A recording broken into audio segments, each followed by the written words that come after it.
So with everything out of the box, you're going to find the HPI VORZA Truggy fully assembled and ready to go. A brand new TF50 radio, which we'll talk about in a little bit. And of course you get a couple of bags with some goodies here. This one here has some Allen keys, some spare shock pistons in there as well in case you want to tune your shocks. A couple of spare servo horns. These are a 23 and 24 tooth respectively. And then I've got used some AA batteries for the radio and a big cross wrench there as well to help take your wheel nuts off and so forth. So nice that they've included all those little tools there for you. This bag contains the manual and an antenna tube that you are going to need to cut down to fit underneath the body. I'm probably just going to trim down about maybe 100 mil, maybe even less than that, and just fit it up. The user manual is actually pretty good. Now I've already cut open the bag. The bag does come fully sealed. I'll just quickly take this out and give you a quick browse. Now I know that these manuals get thrown out with the boxes a lot of the time, but I do encourage you to hold on to it. Have a bit of a read through if you're fairly new to RC, and take a note of some of the exploded views and all that sort of thing, part numbers, how to tune your ESC, how to set up your radio, all of these sorts of information is going to be here. Lots of illustrations and things like that as well, for those of you who like to do a little bit of coloring in your spare time. And of course there's also some information here regarding the radio, which we'll talk about in a little bit, because it comes with a very unique feature that you don't normally see in ready to run vehicles. But that is pretty much everything you get out of the box when you get one of these. There are no batteries for the car and no charger included as well.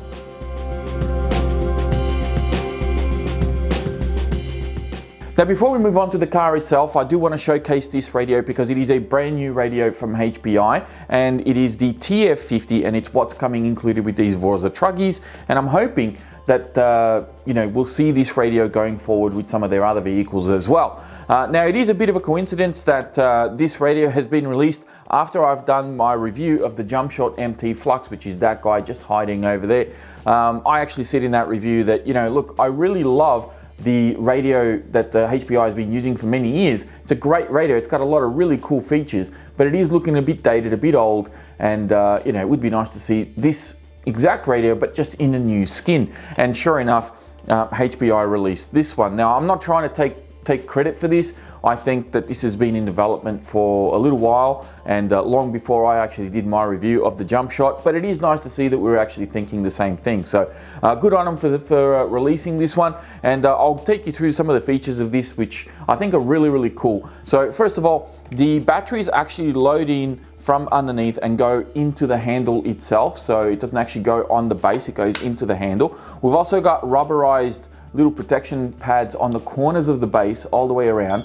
We got rubber on the back here as well to protect the corners there, and some rubber on the front as well here to protect those corners. So really nice that the radio is actually well protected. You can sit it down in a variety of different ways so it doesn't fall over, and you're not really scratching the plastic up, so that's a really cool thing. Also has rubber grips on the front and rear of the handle, so you'll see this rubber grip right here, and of course a rubber grip just on the back here as well. Feels really nice and comfortable in the hand. The trigger's got a little bit of weight to it, which feels nice. It does have a little bit of a drop down wheel that you see there. The wheel does feel a little bit light. I would have preferred slightly stronger spring, maybe, just a bit more resistance on the wheel, but I think that'd just be a matter of getting used to it. It does have a third button switch up the top here, which is currently inactive. It's not really doing anything. And you've got the on and off switch just back here, which has this kind of like HPI emblem sort of going through it. There is a lanyard loop there as well, which is also a bit of a hex shape, so that's really cool. And then up the top here, behind this sort of semi-transparent cover, you lift this up and you have the usual thing that you'll find, plus your steering and throttle endpoints. So reverse buttons are up the top there. We've got steering and throttle endpoint adjustments here for both forward and reverse. We've got steering trim, throttle trim. We have steering dual rates down the bottom, a little LED indicator light just there, and of course your bind button is just on that side. Now it does have two additional features, and that is that this little pad here is actually magnetized, which means that you can grab your body pins, for example, and have them on there so they don't actually you don't lose them. My only criticism here is that it is kind of a weak magnet. Like, you can see that it's really not sort of holding these very well. I think a slightly stronger magnet would have been better. That's probably the only criticism I have, but I absolutely love that idea. I think that's a really cool thing, not something that I've seen in other ready-to-run radios ever in all the years that I've been doing this channel. So good on them for doing that. And one of the other things that this radio does is that you can actually switch the wheel to the other side of the handset. So you'll see that there's actually 4 little screws. So there's 2 on this side and 2 on this side. And then you'll see the back here, there's a cover, there's 4 screws to remove there, and you can actually put that wheel on this side. There's instructions in the user manual showing you how to do this. And yeah, that pretty much wraps up this remote. Feels good in the hand, no collapsible antennas this time, nice, modern, funky look, magnetized pad, even though I wish it was a little bit stronger. Can't really knock it. Unless this thing does something weird when I'm driving the truck, I think this is going to be one of the best ready-to-run radios that you're going to find out there. So finally, here we are with the VORZA S. Now, just to clarify, there were 3 colors of this car and 3 different versions. Each version has its own color. So for those of you that don't know, the red VORZA Truggy is actually the standard flux version, which is not as upgraded as this one is. You've got the orange one, which is actually the Nitro version. And shout out to the Nitro gang and all the viewers that actually still use Nitro today. F's in the chat for Nitro, because I know that there's a lot of you out there. And then of course you've got the green one, which is the VORZA S, and this is the hyped up one, which has the 7075 aluminium components and aluminium shocks and all the rest of it. So we'll go through this in as much detail as we can to give you all as much information as you can take in, and then of course you'll have everything you need to make a decision on whether or not this is the car for you to get. So starting with the wheels and tires, I really like these wheels and tires. I was a little bit worried about the tread pattern perhaps being a little bit shallow, but they actually look really, really good, and they feel really nice too. They do have this like HPI logo scattered pattern throughout. The wheels and the spokes actually feel really nice and solid. The wheel has a bit of flex to it, has a bit of give to it, so it's not super hard. And you can see that the carcass of the tire is a little bit rounded as well, which I think is going to help with grip with this particular tread. So I'm really looking forward to trying this out and just seeing how these hold up, because they do feel quite good. I thought they were going to be a bit plasticky, but the foams feel nice, and you know, they have a bit of a medium feel to them, and the round carcass on the tire I think is going to work really well. The body itself, you know, the styling of the body is actually really nice. I like the matte grey sort of black finish that they got going on, and then of course the color is in gloss, which kind of looks nice. It doesn't look too bad at all. I don't mind this design. It does have the recessed front body posts here a little bit, which is a good design, because if you flip over or whatever, you're not going to be sanding down your body posts. But there is a downside to that, which we'll talk about in a little bit. And then as you can see, it's got metal gears running through it and everything like that. So the body, going back to this guy, you can see that it's got some ridges up the top here, so it's going to help protect the main face of the body here a little bit. But just in regards to these front body posts, it is kind of tricky to put the body pins on and actually take them off when they're kind of buried in here. And the fact that they use these really nice, very thick body pins that are totally flat just makes it a little bit difficult. They're kind of like the identical version of the armor pins. They're just silver, and they don't have that little kick up at the end, so it's really hard to grip these. And yeah, taking them on and off is a bit of a challenge on the front. It's not so much a big deal on the back, but the front is a bit annoying. The body itself has a lot of angles, as you can see, and it actually feels kind of solid on the top here, and on the front there's a bit of thickness to it, which is nice, but it does thin out quite a bit towards the back here, towards this back lip, and these holes are not elongated, so any flexing that happens on the chassis is just going to tug on these holes and eventually rip the body apart. So I may actually do some shoe glue and some drywall tape here just to strengthen up the back a little bit, so that the body doesn't completely get destroyed. There is no protection tapes or anything like that inside. It's just screen printed as per usual. So that is the body in a nutshell. And here we are for the car itself.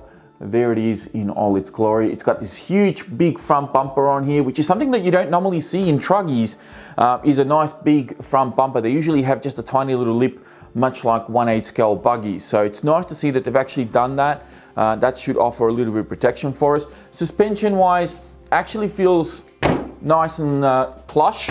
However, I do have a bit of an issue with the suspension, and I'm hoping that this actually shows on camera. If I try and center this up, you can see that the arms are actually facing up a little bit. So The car is not sitting, you know, kind of, the arms are not sort of like parallel to the chassis. It's kind of sunken down, and there's not a lot of clearance back here. Although the shocks are supporting the car okay, I would have liked to have seen this raised up a little bit. And then on top of that, the arms don't actually come with droop screws either. So, you know, as you pick the car up, and this might be a little bit tricky to see on camera, but the arms are not actually hitting this tab, you know, these little tabs of the chassis here. It's not hitting that. So what's happening is that the shocks are actually supporting the arm. So you've got full extended shocks that are now got the piston right at the bottom of the body. And then of course, any sort of impact that you have as you're taking tumbles and stuff could tug away the shock rod end. So you could strip the shock rod end, or you could damage your shock piston as well. And that's not really ideal. In regards to the ride height, you might be thinking, well, you know, I can just wind down my collars on the shocks and, you know, I can adjust my ride height. Well, there is a problem with that, because you'll see that this is how it's come set up out of the box. I haven't touched the shock collars, and you'll see that the shocks are already about, like the collar's already halfway down that thread, and then there's no more thread. Now, normally you'd want the shock body to be threaded about 3/4 of the way or thereabouts, and it's barely only halfway threaded. So I'm pretty sure that the Armour V1 Creighton had this sort of problem as well, and then Armour kind of rectified it on the second version. So I'm hoping that HPI address this at some point as well and give us more thread on the shocks. Also include the droop screws. Now, you do have some very solid arms on this, which you can see here. These are really nice and solid all the way through. The only gaps on the arms are really just for the sway bars that are pre-installed, and of course the actual shocks themselves. Now, in saying that, the arms do have some flex. You can see that I'm actually able to flex these arms quite well. I'll try and turn it on its side here. You can see that I'm actually able to twist that. So they do have a bit of give. They're not totally solid, and I think that's going to help with durability. I think that'll work quite well. We've got 5mm turnbuckles on the front and rear, so camber links there, and the steering rods are about, I think these are like 4mm from memory, so they're pretty beefy as well. We've also got 4mm shock towers front and rear, which is a bit concerning because, you know, the industry standard's about 5mm, so to see 4mm, it's a little bit worrying, but these are 70-75 aluminium, much like the chassis, which is also 70-75 aluminium, and it is also 4mm stick. So I'm hoping that, you know, this alloy is actually going to hold up to some punishment, because if it does, then we've got nothing to worry about. But if these shock towers, which don't look machined to me, they look pressed, if they don't hold up, then obviously we've got a problem here, and you know, maybe M2C or Basher Queen or someone like that can actually make some better, more durable shock towers for this car to do some upgrades on. Now, the body posts, as you can see, they are not adjustable, which is a little bit of a letdown for people that want to run different bodies and so forth. You're going to need to sort of come up with ways and invent a way to make these body posts adjustable so you can fit different bodies on here. It would be nice to have seen that straight out of the factory so that we can adjust our body posts accordingly. Drive shafts look to be about 4mm stick all the way around, including the center one here, but the front one, for some reason, is only 3mm stick. So I'm not sure why HPI did that, if this is a cost-cutting thing, or if they just didn't see the need to make that shorter front one 4mm stick, but yeah, it looks to be only 3. We have a servo up here at the front, which I think is going to hold up all right. This is the SS40WP, which I believe is a waterproof servo. Now, the receiver box, however, is not 100% waterproof. It is only sealed with a body pin, so it's not bolted down. So yeah, you can splash through maybe some shallow puddles, maybe some wet grass, and you'll be okay. But the minute this thing gets submerged, or if you're going to go try to do some aquaplaning with this or something like that, you're probably going to find that water's going to get in there and damage your electrics. So just be mindful. The motor, I believe, is a 4274. It's a 2200 kV. It looks like a rebranded Hobbywing Max 8 motor, and it is in this clamped motor mount design, which is then adjusted via 4 screws underneath that you can see there. So those 4 screws then allow you to adjust the mesh of the motor. This is not my favorite type of design because well, you got 4 screws that you got to, undo and adjust the motor. But I can understand why they did it, because this is a nitro platform as well, and the nitro engine will likely just, sit there. So they probably used the same mold from the nitro car, and that's why they've done the motor mount that way. On the plus side though, you do have this heatsink on top, which you can mount a fan to. So it's already got the provisions there for you to mount the fan, and I think that might actually work quite well. 150 amp ESC, and the cable management here is actually quite nice as well. You can see that they've got some clamps here to hold the cables in place. Although I will say, they probably could have taken an inch or two off the length of the cable. I don't see why it needs to be so long. Yeah, they've got nice beefy connectors on the cables there as well between the motor and the ESC. ESC does come with 10 gauge wire, but unfortunately it does still have DINs, and they do not provide a loop plug. So this is something that I think HPI need to improve, and we'll talk about that during the wish list. Now the battery tray is of course padded as well, so it's got like this rubberized foamy pad on the sides as well as the base, and this is something that HPI has been doing now for a number of years, and that's a really cool thing. You don't see a lot of manufacturers padding the battery tray to protect your batteries, so really appreciate that they did that there.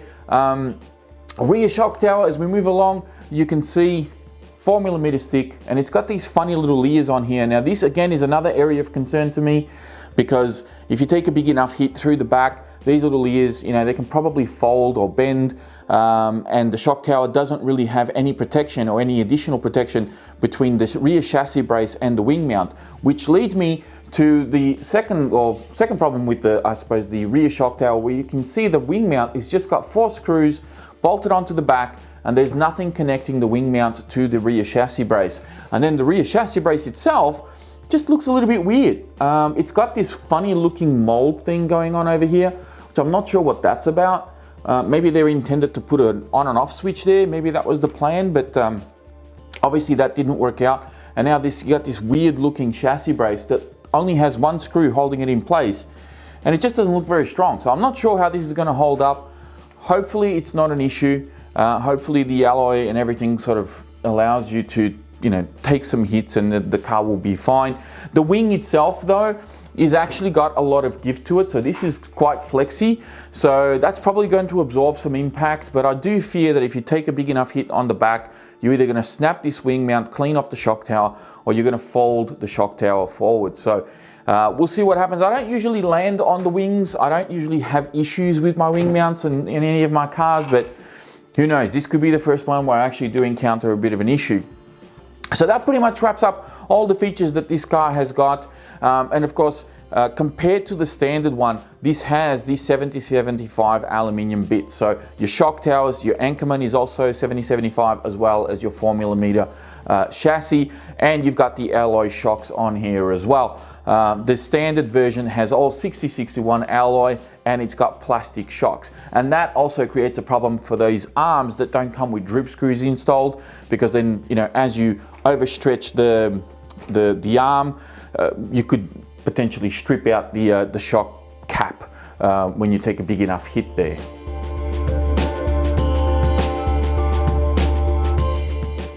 Now for my wish list, I've actually got a few things to get through, so we'll try and get through these as quickly as we possibly can. In regards to the radio, I absolutely love everything that HPI have done with this radio. I like the look of it. I love all the features that they've kept from the original radio, and the fact that they've added a couple of new ones. One of which is this magnetic pad on the base here, so that you could put your body pins. They kind of fell short a little bit with that idea, because the magnet just isn't strong enough. So as you saw earlier, the pins, just having 2 pins on there, you give this a little bit of a jiggle and the pins almost fall off. So it would be nice to see a stronger magnet in that base plate in the future. Now for the car itself, there are a few things here that you've probably already heard me touch on previously, but starting with the body posts at the front, the fact that they are recessed and everything is a really cool idea, but they are extremely difficult to put on and take off, because they use these super thick sort of body pins, and they don't have that little kick up of the ear on the back. Now of course you can bend these up yourself and make life a little bit easier, but it would be nice to have that set up from factory from HPI. As far as the body goes, elongated holes on the back here would definitely be a big help, and of course some slightly stronger leg sand back here as well would be awesome to see, because you know, any chassis flex that this has, it's going to create some problems and tear that body to shreds. The fact that this doesn't come with droop screws pre-installed, I think is a big letdown, especially with this particular car, and the fact that, you know, you're overstretching your shocks. You know, I've seen other cars that don't come with droop screws pre-installed. A lot of the times it's not a big deal, you can get away with it, but yeah, I think this one here definitely should come with those. Longer threads on the shocks so that you have more adjustability in the ride height and the, you know, just the general ride of your car, so you could set it up for bashing a little bit better. I would even go as far as saying that probably the springs could be another 5 or 10 millimeters longer. That would also help us a lot. Adjustable body posts for those of us who want to use aftermarket bodies in the future once we're done sort of trashing that stock body. 5mm shock towers front and rear as per industry standard. The competition are using 5mm. I think this car deserves 5mm as well. Uniformity in the drive shafts, you know, why they've gone with a 3mm at the front. And if you actually measure these drive shafts, they're all out, like they're all different by about 0.2 of a mil, you know, half a mil thereabouts. So yeah, I'm calling that they're all 4mm, but they're all around about 4mm. They're not really that accurate. So I think some uniformity there would be nice. Perhaps even go all the way to 5mm on the drive shafts would be a better option. XT90 connectors on the ESC and a loop plug included as well for those of us who want to use single 4S or single 6S batteries. You know, Dean's in 2022 with a car that's claiming to be, you know, 64 plus miles an hour. That's a little bit of a letdown. I think I would really like to see some XT90 connectors in the future. Of course, the optional gearing for this thing, which is not included in the box. The car is claiming 64 plus miles an hour, but you have to change out the gearing in order to achieve those speeds. Just like what I said to Armour and Team Co-Rally in the past, if you're going to put claims on boxes saying that this car can reach X amount of speed, the gearing should be provided for people to do that. And there's no exception here. Would love to see the optional gear included to be able to achieve those speeds. And last but not least, this rear section here where the wing mount and the chassis brace at the back are actually got a bit of a gap. I would like to see a bit of a redesign there, just something that's a bit stronger, a much beefier rear chassis brace as well. Perhaps even have the chassis braces in aluminium as well, because at this price point you'd kind of expect these chassis braces to be alloy and to have a much stronger wing mount in the back there. And that's pretty much it as far as my wish list goes. That pretty much covers all bases, at least for now. We'll see how many of these little things get improved over time as you know, HPI continue to update or revise this car going forward.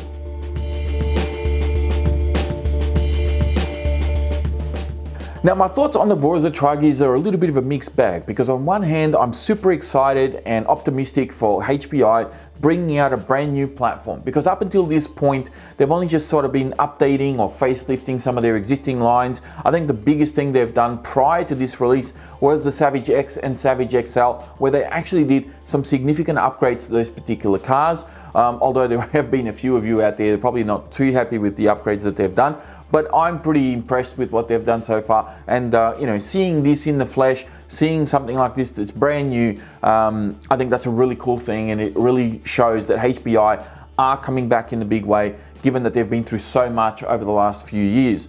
But there is the other side of that, which is, you know, what you're getting versus what you're paying. So yeah, you are getting a fantastic radio with this car, but let's face it, no one buys an RC because it comes with a really cool radio.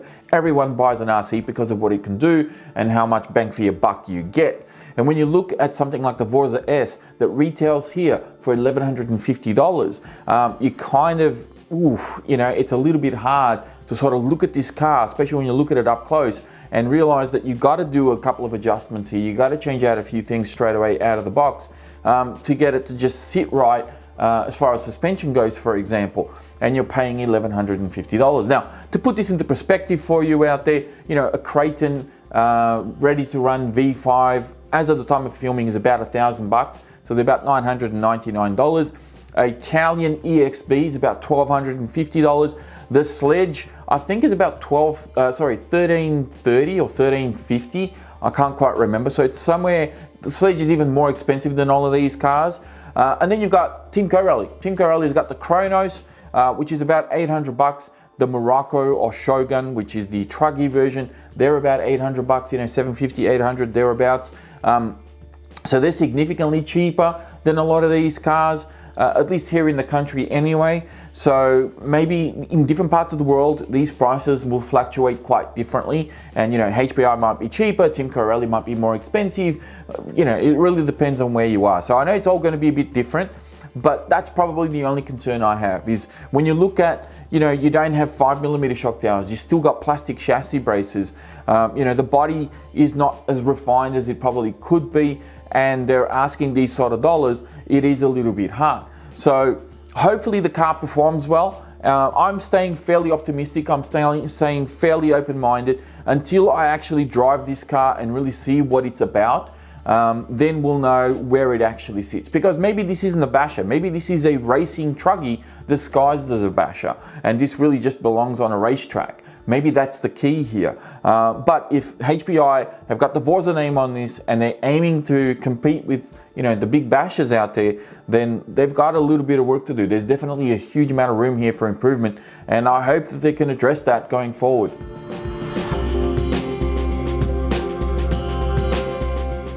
And that wraps up this video of the HPI VORZA S. I do want to give a big shout out to HPI for organizing this car for review. I do appreciate very much that they are still supporting the channel, and I look forward to doing some more of these reviews for them and being as honest and transparent with you guys and with them on my opinion of anything that they bring forward and put across my bench here. But for now, I'm going to leave this one here, guys. Thank you all very much for watching. If you enjoyed this video and you're still here, please be sure to hit that thumbs up button before you go. Don't forget to subscribe to the channel if you're new. And as always, check out the video description down below. I'll have links in there to the HPI website where you can catch up in a little bit more detail regarding the VORZA S. I'll have links in there to where you can get one of these here in Australia as well as my social media pages where you can stay a little bit ahead of what goes on here on YouTube. That is it from me. Thank you for watching, and I'll be speaking to you all next time.